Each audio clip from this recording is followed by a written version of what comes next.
የቆፈረው ምሽግም መሰለኝ የሆነ ወረዳ ያስቆፈረው ቦይም ይመስለኛል። አባጣ ጎርባዳ ፒስታ መንገድም መሰለኝ። ያንን ዳርዳሩ ክሰል የተቀባ እሙሙሽን አውጥተሽ አደባባይ ላይ አውጥተሽ አሳይተሽን እንዴት ነው ማናወራው? ከንፈሩ እኮ ዙሪያውን ክሰል የተቀባ ነው የሚመስለው። ማማዬ ዲቦራን እሙሙሳ አለች ታበጠራለች መሰለኝ ዙሪያውን ቤቢ ሄር አለው አለች። በህይወቴ እንደዚህ ረከሰ ፎቶ አይቻላል። እማዬ ጡቷ አልነበረም ወይ ከደረቱ ምን ወሰደው ከጉልበቱ የሚልጡት ነው። ለሽከረሱ ሳይ ደግ አደረኩ።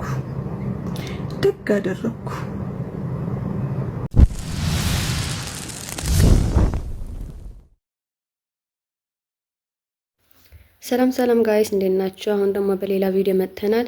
ላይክ፣ ሼር፣ ኮሜንት፣ ሰብስክራይብ በማድረግ ቤተሰብ ይሁን። አሁን ደግሞ ወደ ቪዲዮ እንቀጥል። ለሽከረሱ ሳይ ደግ አደረኩ። ለምን እንደዚህ ሸርፌ በቀንጨራ እንደዚህ አልጥለው ብፈልግም በገዛ ሰውነቴ በገዛ እንደ ለምን እንዲህ በቆንጨራ ሁለት መሀል ከንፈሩ ላይ ብፈልግ አረጌ በቆንጨራ አንዱን እዛ ለምን አልጥለውም? እኔ ካስደሰተኝ እኔ ከፈለኩና ካስደሰተኝ ለምን ከፈለኩ በቆንጨራ አርጌ ከንፈሩን እዛ አንዱን ከንፈር እዛ መሀል ላይ ያለችዋን እንደዚህ ብትሏል እዛ ለምን አልጥላትም? ብፈልግ እንዴ በገዛ አቤልዬ ጋይስ እንደምትመለከቱ ነው። በጣም ነው የሚያስጠላው። ሴት ልጅ እንደዚህ ስትል በጣም ነው የሚያስጠላው። በጣም ነው የሚቀፋው። ማለት የሚደረገው ነገር እንዴት እየሄደ ነው ነገር ጋይስ እናንተ የምታውቁት ከሆነ እስኪ እንዴት አንድ ሴት ማለት ነው የፕራይቬት እንትኗ ማለት ነው ፎቶ አንስታ ትልካለች። ከዛ ደግሞ ደግ አደረኩኝ ምናምን አይባልም እኮ። በጣም ነው የሚያስጠላው። በጣም እስኪ ወደ ሌላ ቪዲዮ እንቀጥል። ኛው ጧት ከእንቅልፌ ስነሳ ቀደም ስናገር ነበር። አንድ በጣም የምወደው ወዳጄ እንትን ይላከልኝ በዋትስአፕ ይላከልኝ የዚሁ የሶሻል ሚዲያችን ጉድ ስም አልጠቅስም ለዘላቂ ሰላም ስልና ለሰዎች ደህንነት ስል አንድ የታዋቂ ሴት ያደረግሽው ሙሉ በሙሉ እየተዛዛረ ነው። አይታችኋል? ያያችኋላችሁ? እስኪ አንድ ዶክተር ጻፉ። ይሄ መስተካከል አለበት ጎበዝ፣ ይሄ መስተካከል አለበት። እንዳለመታደል ሆኖ ደግሞ ራቆት ፎቶ ቪዲዮ ምትልኩ እንዴት እንደሚያስጠላ በቃ ያስጠላል። ቁም ነገር ይሄ እንዴት ያለ ነገር ለካ እናንተ ሴት ልጅ ለካ ክብሯ ስትሸፋፈን ነው ስትለብስ ነው። እኔ ሻቢያ የቆፈረው ምሽግም መሰለኝ የሆነ ወረዳ ያስቆፈረው ቦይም ይመስለኛል። አባጣ ጎርባዳ ፒስታ መንገድን መሰለኝ። ምንድን ነው አትሊስት ለማውለቅ እኮ እንዴት ያለ ነገር ነው ጎበዝ። እንዴት ነው ይሄን ለትውልድ የምንናገረው? እግዚኦ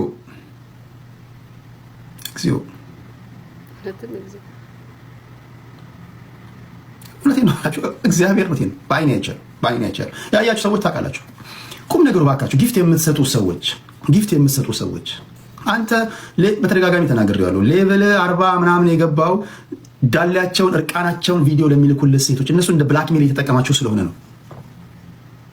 እዚህ ቲክቶክ ላይ የሚሰብኩ አሉ፣ የሚመክሩ አሉ፣ ጥናታዊ ጽሁፎቻቸው የሚያቀርቡ አሉ፣ ትውልድ የሚያነጽ ስራ የሚሰሩ አሉ። አንድ ቀን አንበሳ ሲወርድላቸው አይታችሁ ታውቃላችሁ?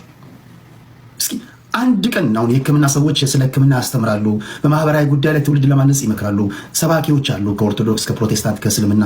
አንድ ቀን ስለሰበካችሁን ስላስተማራችሁን እናመሰግናለን ብለው አንበሳ ወረደላችሁ አይታችሁ ታውቃላችሁ? ታፕታፓቸው እንኳን ከ20 ከ30 አይበልጥም። አስመሳይ የመጨረሻ የወራዳነት ጥግ።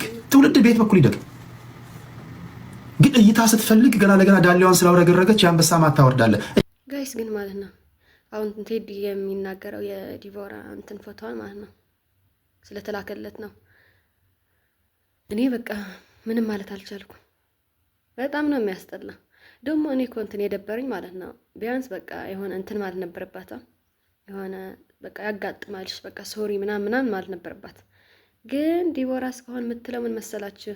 ደግ አደረኩኝ እንኳንም በገዛ እንትኔ ምናምን እንኳን እያለች ነው። ኧረ ሴቶች እረፉ፣ እንረፍ። እንደዚህ ነገር እኮ ለብዙ ጊዜ ትሪከር ተደርጎ የሚቆይ ነገር ነው። ከጊዜ በኋላ ዋጋ ያስከፍለናል። በጣም ነው የሚሰቀጥጠው፣ በጣም ነው የሚቀፋው፣ በጣም ነው የሚያስጠላ። እንደ ሴት ክብራችን ስንጠብቅ ነው ደስ የሚለው። እውነቱን ነው። ሴት ስትሸፋፈን ነው የምታምረው። በቃ ይሄን እውነታ መቀበል አለብን። ሲጀመር ደግሞ አንድ ወንድ ከወደደሽ የሚወድሽ ከሆነ የእርቃን ፎቶ ምናምን አይልሽም፣ ላኪልኝ ብሎ አያስቸግርሽም። እንደሱ ካለሽ ይሄን ወንድ አይጠቅምሽም ማለት ነው። በጊዜው መሸኘት እና እባካችሁ እንረፍ። እኔ ምን ማለት እንዳለብኝ አላውቅም። እባካችሁ ወንዶችን ብትኖሩ ማለት ነው ኮሜንት ላይ እባካችሁ ጻፉልኝ፣ ጻፉ እስኪ ለሴቶች እረፉ፣ በጣም ነው የሚቀፋው፣ በጣም ነው የሚያስጠላው ብላችሁ ጻፉ በእናታችሁ። እንዴ ከጊዜ ወደ ጊዜ እኮ በጣም እያስቸገረ ያለው ሁኔታ እኮ ይህ ነው። በቃ ማረፍ አልቻልንም ሴቶች የምንባል በቃ እምቢ ያልን አንሰማማል። ይሄ እንትን መሰለን ዘመናዊነት ምናምን መሰለን፣ ግን አይደለም። ሴት ልጅ ተሸፍና ክብሯን ስትጠብቅ ነው የምታምረው። ስለዚህ እባካችሁ እንረፍ። ቂጠን ተበዳ ተብዬ በጣም ቂመኛ ነኝ። ያብ ነው አዲያ እኔ ከወንድ ጋር ተጣልቼ አውቃለሁ። ወንድ ልጅ እንደዛ ብሎኝ አያውቅም። ቂጠን ተበዳ ነው የተባልኩት። መንበር አሁንም ቢሆን ዱባይ ተቀምጣችሁ ወይ የግር ሞርኒንግ ቤቤስ አሁንም ቢሆን ነግራችኋለሁ። እኛ አሜሪካ ለማኝ አርገኝ እኔ ሸሌ ከሚያደርገኝ ሰው ሀገር እናቴ ትሙት ልመና ይሻለኛል። ደግሞ እናንተን አይደለም ልመና ስል ይህንን አበሻ አይደለም። እኔ እግዚአብሔርን ጸሎቴ እናንተ እጅ እንዳይጥለኝ በእውነት እኔ በህይወቴ እንደዚህ የረከሰ ፎቶ አይቼ አላውቅም። እማዬ ጡቷ አልነበረም ወይ ከደረቱ ምን ወሰደው ከጉልበቱ የሚልጡት ነው ያጠባጡት ነው መሸፈን ያለበት ነገር የምነግራችሁ ለገንዘብ ብላችሁ የዘላለም ጸጸት ራሳችሁ ላይ አታምጡ። እኔ ሀቅ ነው።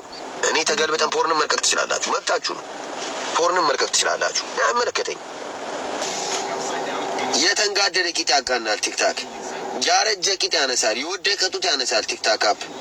ይህንን አረጋግጬላችኋል። እያንዳንድ ወንድ ሆነ ብትሽለጠለጥ እበዳለሁ ምናምን ብለህ ተፍ ተፍ የምትል ካል ትሸወዳለህ።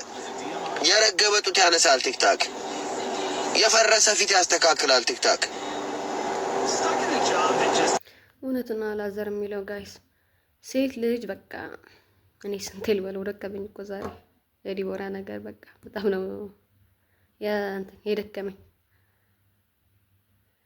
እንሸፈን፣ አያስፈልገን። ለወንድ ልጅ እንደዚህ መላክ ክብራችን ነው የሚቀንሰው እንጂ አይወደንም። ሴቶች እባካችሁ በቃ አላዛርም እየተናገረ ነው። በጣም ነው የሚቀፋው እያለው ነው። እውነትን ነው። እንደዚህ ነገር መውጣት የለበትም። ስለዚህ ሴቶች እየሰማን የወንዶች ምክርም እንስማ። እነሱ አይወዱትም፣ በቃ አይፈልጉም፣ በጣም ነው የሚጠሉት። ስለዚህ ለራሳችን ስንል ለነሱ ሳይሆን በቃ ለራሳችን ስንል እንደዚህ ነገራት ማቆም አለብን። እናቁም አደራ። እግዚአብሔር ምስክሬ ነው። ዲቦራ አፋላት። እኔ ለዲቦራ አልደረብም። ለተፈጠረውም ለማይፈጠረውም እኔ የማውቀው ታሪክ የለም። ግን ሴቶቹም እዛው እንደፈለጉ ይሞ ምን ይበሉ። ሴት ሲጀመር ካለማማት ስራ የለንም። እናማለን፣ ምናምን እናንቋሽሻለን፣ ምናምን እናሽሟጥጣለን። ግን ይሄ ዳኒ እስራኤል የሚባል የዛሬ ዓመት የእሱና አንድ ኢማም ትባል ጃልጅ የእነሱ የሁለቱ ታሪክ ጉድ ተሸፍኖልን በስንት መከራ ዛሬ መጥቶ እኔ ልክልሻለሁ ምናምን ይላለ። ፊንገር አጋሰስ የወንድ ገረድ ሞክረኛ አፍን ክፈት ማና ባንድ ያሳያል አትላኩ ቋቁቻ ገንገበት ጋር ምክንያት ነው። ዝም ብዬ አይደለም። አሉ እኔ ልሽ ሰሚን ቃል እኔ ለሱ አይደለም። ይኸውልሽ አሁንም አልገባችሁም፣ አልተረዳችሁ። ዲቦራ ለእኔ ሳትቆሙላ ሳትቀም ትደር። እኔ ህሊናይ ነው የሚወቅሰኝ ሁሌም። እኔ ለህሊናይ አንዴ ሻብነ እኔ ሁሌም ለህሊናይ ነው ጋይስ የምቆመው። ሁልጊዜም ለህሊናይ ነው የምቆመው። ነገ እኔ በወድቅ ብሰደብ ላትቆምልኝ ትችላለች። ብዙ ጊዜ ያልተናገረችው ነገር አለ። ግን እኔ ማለት ወንድ ሆኖ እሺ አሁን ነፊንገርን እነዛቻችን ቦርኮን ኦርደር የምትባለውን ቁርጥ ያልተናገርኳቸው ለምን ሴቶች ናቸው። ምቀኝነት አለ፣ ቅናት አለ። አይወጡም። በቃ ብትናገሯቸው ብትሰድቧቸው አይወጡም። ግን ወንድ ሆኖ ግን ወንድ ነን ብለው ግን ወንዶች ነን ብለው የራሳቸው ጉድ የዛሬ ዓመት አሁን ንጹህ ወንድ ቢያወራ እሺ ምናልባት ራሱ ንጹህ ነኝ ብሎ ስለሚያስብ ትላላችሁ። ይሄ ግን ዳኒ እስራኤል የሚባል ግን ይኸው አብነት ማርያምን ያልሞተዋል። እሱ ቤት ስንት ክርክር ስንት ጦርነት ነበረ። የዛሬ ዓመት ስንት ጦርነት የእሱ ጉድ ማለት ነው። ዛሬ ግን ከእስራኤል ይላካል ምናምን ያለችው ኮፊንጋ እሱ ነው እኮ የሚልክላ። እሱም ሰው ነው። አብነት እንዴት ነህ? በጣም ተናድጄ እኮ ነው መቤቴ። በዳኒ ትናደጃለሽ እንዴ? ቆሽ ማዳ አብነት ጌታን ላይክ አንዳንዴ ራስን ገበና ደብቀህ የሰው ስም ማጥፋት በጣም ነው መቤቴ የሚያስጠላው። ላይክ እኔ ቪዲዮውን ሳየው ተቀርጾ ሳየው ምናምን ነገር ሲያሽቃብጥ እዛም ቤት አንተ እኮ ጉቺን አንተ አፈር ያስበላህና ጉቺ እህቴ እያልክ ጉቺ ቤት ገብተህ እኮ ጉቺን እኮ ልታስጠቃ የሄድክበትን አይቻልም። እኔ ጉቺ ተናገሪ ከጉቺ ቤት ለምን አባህ እንደቀረም አውቃለሁ። ጉቺ ቤት ደንበኛ ሳታቅበጣጣ አንተ ነበርክ። ግን ከጉቺ የተጣላችሁ ጋር ኮመንት ላይ ያለው ሰው ሴት ሰው ቤት እሷ የተጣላችሁ በሰው ቤት ያለው ከስራ አሉባልታ ታወራለህ፣ ጊፍት ትሰጣለህ። ሰው እሷ እየተሰደበ እንግዲህ አብረን ቁጭ ብለን ባትበላ በአንድ ገበታ ላይ ራሱ ባትበላ አብረን ቁጭ ብለን እህቴ ምን እያልክ ቂጥህን ከዛ ከፍተህ ስታሙቅ ነበረ። ሲጀመር ወንድ የወንድ ስራ ሲሰራ ነው የሚያምርበት። ሴት እንደዚህ ሆነች በእንደዚህ ያለፈች ሲል አያምርም። በጣም ነው የሚቀፈው በወንድም ማለት ነው። ሲቀጥል ደግሞ ቤታ ደግሞ እውነቷን ነው፣ መውቀስ የለብንም ግን ደግሞ ዲቦራ ደግሞ እንትን ቢያንስ ይቅርታ ብላ ካሁን በኋላ እንደዚህ ነገር አላረግም ብትል ነገርየው እንትን ተደባብሶ ይቀር ነበር። ግን አሁን እኮ የዲቦራ ችግር እኮ ነው ጋይስ። ምን አገባችሁ ከፈለኩኝ በገዛ እንትኔ እንደፈለኩት አደርጋለሁ ምናምን እያለች ነው። ስለዚህ ይህን ነገር መተው አለባት እያልኩኝ ነው። ደግሞ ለብዙ ሴቶችም እንትን ትምህርት ትሆናለች። በቃ እንደዚህ አጋጥሞኝ ነበር ተሳስቻለሁ፣ ካሁን በኋላ እንደዚህ አላደርግም ምናምን ብትል ሰውም ይረዳት ነበር። አሁን የሰውም ደግሞ እንትን እንደዚህ መንጫጫት የጀመረውም ያስጠላውም የእሷ እንትን አለ ማለት ነው። በቃ ምን አገባችሁ እያለች ነው እስካሁን በገዛ ንብረት ቢፈልግ እንደፈለግኩት እያለች ነው። ስለዚህ ዲቦራን እረፊ ጋይስ። እንግዲህ የዛሬ ቪዲዮ ይህን ይመስል ነበር። ከወደዳችሁት ላይክ፣ ሼር፣ ኮሜንት፣ ሰብስክራይብ በማድረግ ቤተሰብ የሆኑ በቀጣይ ቪዲዮ እስከምንገናኝ ድረስ ደህና ቆዩ።